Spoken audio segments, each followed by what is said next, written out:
Abalone seashell is one of my favorite stones or materials, you could say, to work with. These are teeny tiny. They're just 8 millimeters across, not even a whole centimeter, not even a whole half inch.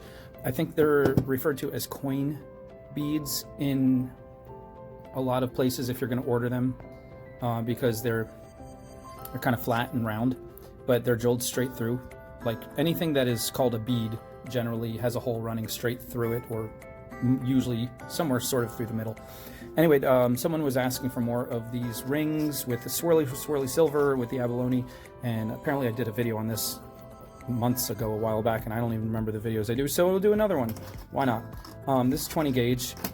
You might find 18 gauge fits, but I'm going to do 20 gauge and double it up with the strands, as you see. So I don't remember how I did this, but I'm going to take a guess and say, let's take about 16 inches.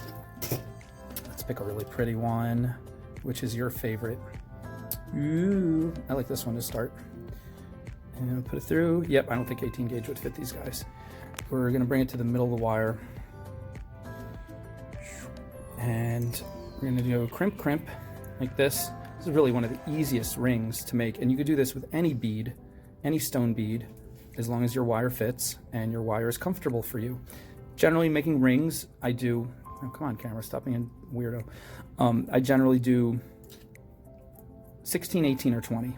Anything thinner than that I feel is too flimsy for a ring. You need a little bit of strength with a ring. 20 is even pushing it, but I'm doubling these up. So you can come around as many times as you want. I come around about once, and then I give it like a right angle, like that.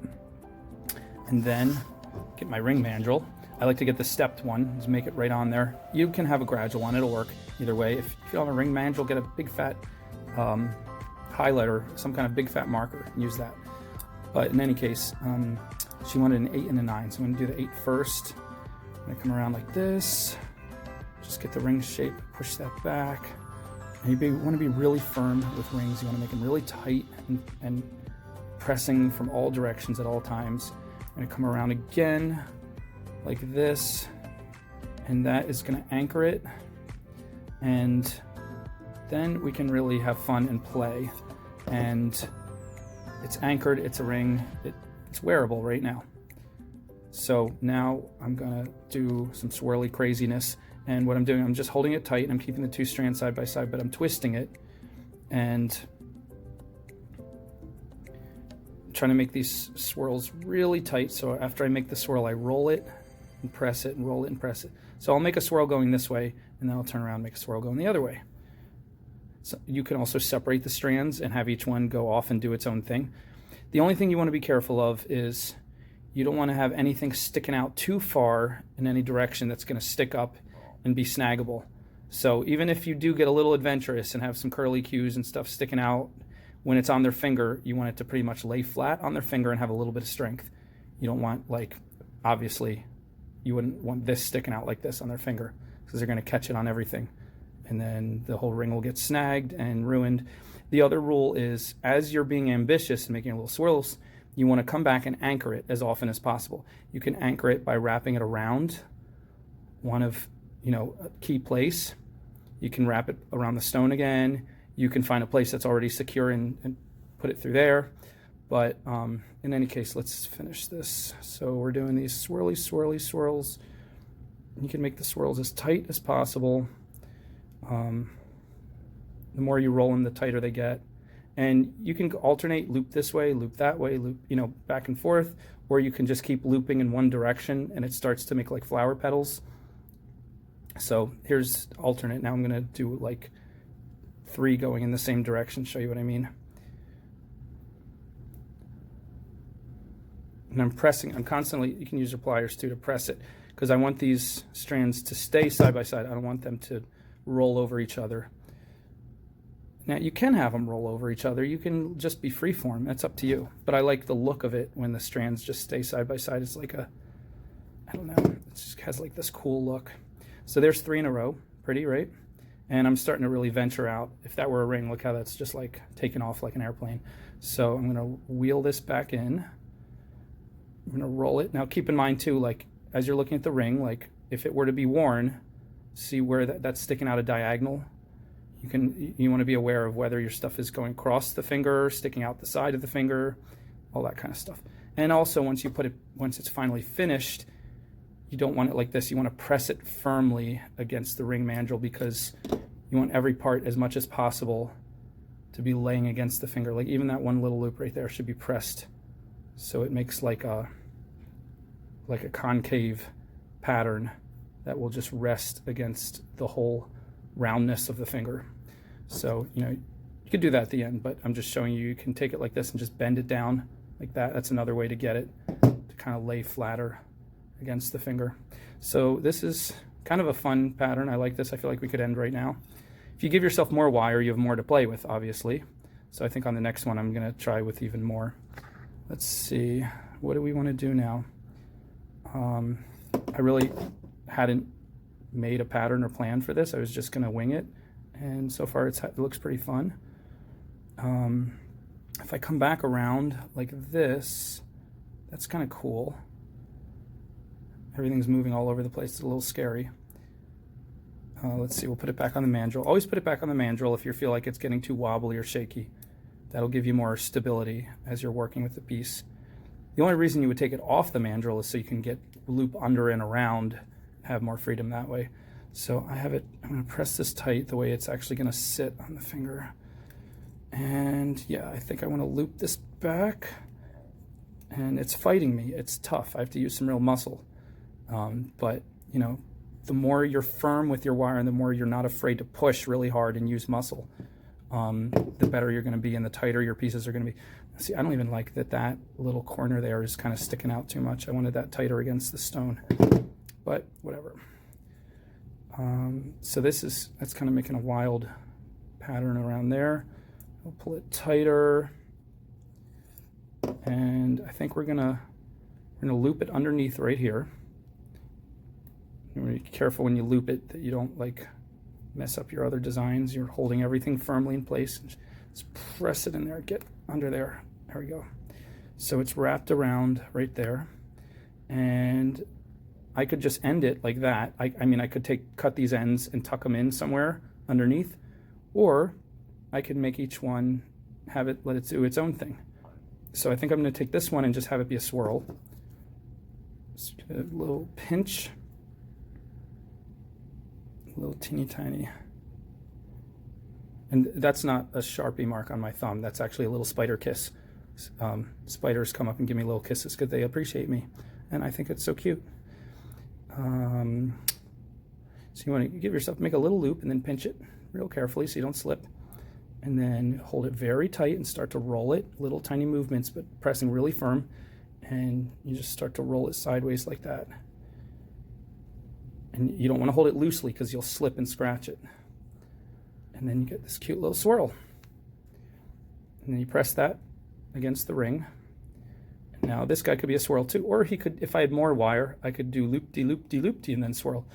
But I don't want to push it. Looks like just enough for a slightly larger swirl. So we'll do the same thing here. Roll it. And you're rolling it also, you're flattening it as you're rolling it. So that sharp end is tucked in there and it doesn't ever stick out to scratch anyone. Always the finished part of every piece is every sharp end is tucked somewhere very secure where it will never come out and, turn your beautiful piece into a horror movie. Oh, I love your jewelry so much. And oh, look, I'm bleeding. Where's your first aid kit? Oh, well, I'm glad you asked, because I include Band-Aids with every ring I sell. I'm not sure that's the best sales pitch, but it's open to interpretation if you want to use it. So now I'm trying to get this to go back, because it moved a little bit more than I wanted it to. And this, see, I want this tighter like that. So I'm going to push that like that, push that like that, and push that like that, and then the ring is kind of not laying the way I want. So force it back like that, put it back on the mandrel. It's getting there. It's still sticking out too much, but we're getting much better. I'm gonna press it and press it. Sometimes you got to sing the song. You just press it and press it and press it and press it, impress it and press it and press it some more. Sometimes I put my needle nose pliers together and I make it like a stabbing motion, and I just press certain parts down. You gotta be careful because you could slip and stab yourself. It's not the worst thing in the world because it's not like a jagged knife, but you can give yourself a nice little bruise or cut. So make sure you have a really good angle, and where you're pressing, it's not going to slip, and that just comes with, you know, practice. So, and that, I want that pressed more, and I want that pressed more, and I'm feeling really good about this. Now, if you want it even tighter, you can take some very, very thin wire, like 28 or 30 gauge, and just kind of do a little wrapping in there and pull everything tighter, and then tuck all that thin wire under here. But this pretty much is going to hold up as long as the person doesn't like drop it on the ground and stomp on it. I feel like that's really kind of cool, kind of fun. And let's make a few more. Another thing you can do is, before you even start making a ring, when you just wrap the stone once, I call it a stone, it's a shell, whatever, you can start your loops right now. You can make one little loop like this. This is pretty firm silver, so I'm fighting it, but I think we got it. Okay, so there's a little loop. It's also not smooth. These loops are coming out a little bit like more angular than I like. That's more of an oval, but that's okay. You can literally just make a string of loops like that and then wrap that and have that be the ring. Let's do that. That'll be fun, and it'll be another fun way to learn. So just roll it every which way. You want to make these tight, because the tighter you make them, the stronger the ring is going to be. But you make like kind of like, you go back and forth, and you'll make kind of like a tapestry, and it'll look like ivy, sort of, if you go back and forth like this. Now you can also just keep going the same way and just do loop-de-loop-de-loop, and then that'll just kind of look like leaves going in one direction, which is also kind of pretty. Totally up to you. But notice how, as I'm doing this, it's not perfect. You know, it's like, it looks kind of organic, like real, like a real leafy pattern. But silver, because silver are sure pretty.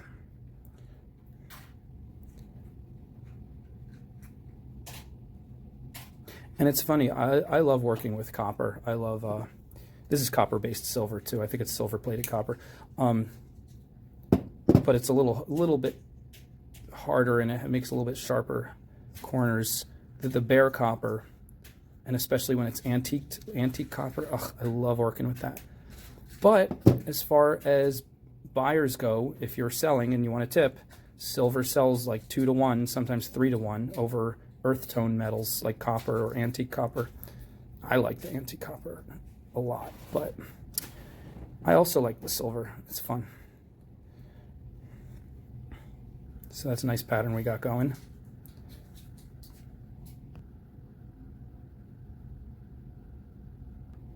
You can also use this pattern to just make a beautiful earring or even a pendant. Like, can you imagine that just hanging right there from an earring hook?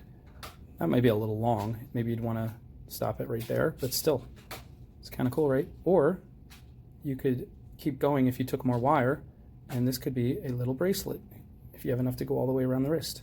So I just gave you guys earrings, necklace, bracelet, and ring all in one pattern, all for the price of this one video. You don't even need to pay more. You don't even need to pay shipping or handling. But wait, there's more. Call now and we'll throw in this unique waterbed with alligator pattern. Remember when waterbeds were like all the rage? That was a while back. That might be before my time. I just know it was a thing at one time. I know I have some aunts and uncles who had a waterbed when I was little. It was like so fun to play on when you're a kid. Turns out it's not a very good sleeping mechanism for your back or spine or anything. It's kind of a mess. Although maybe for some people it did work. I don't know. You can tell me your stories in the comments. This is basically going to be the video about abalone and silver rings and waterbeds from the 70s. Let's see. I might not have enough wire to totally come all the way around. Let's see. If we're going to do another 8 here, we could press this, check it, you know, from time to time to see how you're doing, and press it very firmly as you're coming around. You still want to make a nice round circle. You don't want it to be like a weird shaped square, because there'll be, with this pattern, there'll be strong and weak points. And if you just wrap it haphazardly, you're going to end up with like a goofy square or some other shape. So you want to press it and press it and press it as you come around. Oh no, look, totally cool. I'm totally cool to come around. In fact, this can be the 9. Check that out. I'm good. I'm good. So this first strand right here that's about to run out, I'm going to link him in right there before he gets away. I'm going to wrap him right. Perfect. Look at that. He is in. We're putting him under here.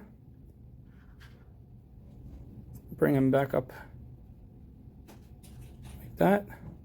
He's done. Make him into a teeny tiny little curly Q swirl. See that? Now we'll just press him flat. Boom. And that's it. Now this guy has a little more room to play. And again, some of these, if these are not the way you want, you can squeeze them like that, get them tighter.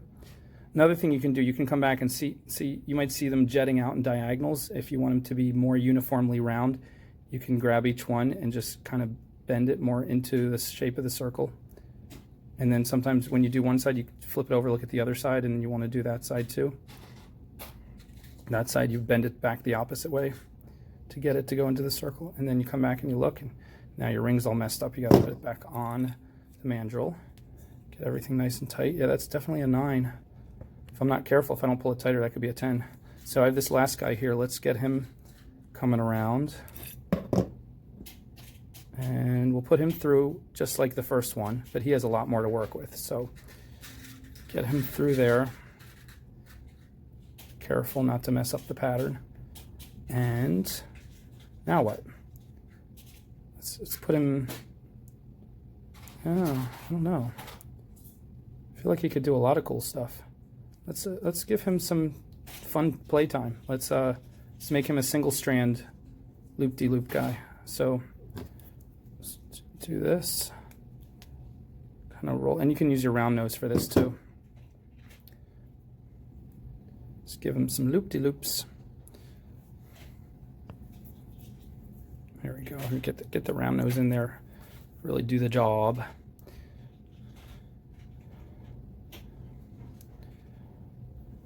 Although, actually, you know, I'm doing fine with these guys.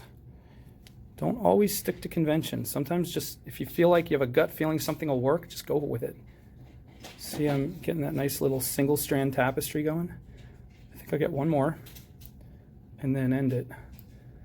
Just one more, right? I gotta separate it. It ended up right on top of the other guy. There we go. And boom, and we'll just tuck that last strand under there again. We had just enough left. See, I took maybe 20 inches this time. I didn't tell you, but for this second ring, I took 20 inches. And, you know, you can take more. Take 24, take 30. You know, have fun and see. See, he's trying to flip around. He's fighting me as I'm trying to tuck the last part. It's much harder to tuck a small amount of wire. When you have a lot of wire, like you have angles, when you're down to your last little centimeter, like you got to have real skill or practice to like manhandle that little piece right where you want it without it fighting you. But definitely you need to tuck that sharp end good, and you need to make sure it's tucked in a place where it's never going to come out, never going to get brushed or rubbed out. So this one, pretty sure I have that good right there. If you ever feel like your sharp end is, I can't tuck it, I don't have enough leverage, I can't get it in, it's sticking out a little bit, back up, unwind it, sacrifice one of your loops, you know, understand your piece is not going to be exactly what you wanted, and give yourself more wire by unraveling something so you have an inch or two to work with. Then try again to tuck. It's much, much more important that you have a safe piece than have a perfect piece, because a perfect piece with a sharp end is just one thing, and that's called a weapon. Now, if you want to go to the bar and you want to, you know, have it as like a safety feature, you know, if somebody starts to mess with you, you want to take your ring and, you know, have that little sharp end there. That's different. That's your choice. But again, disclaimer, I didn't tell you to do that. I didn't say anything. You didn't hear me say anything. So it's kind of a fun tapestry, huh? Right? Yeah. It's kind of nice. All right, we have 2 here. Let's make a bunch more. And you guys go home and make some. And join the Facebook group and post some of your own pieces. I'll put it in the description. See you guys soon.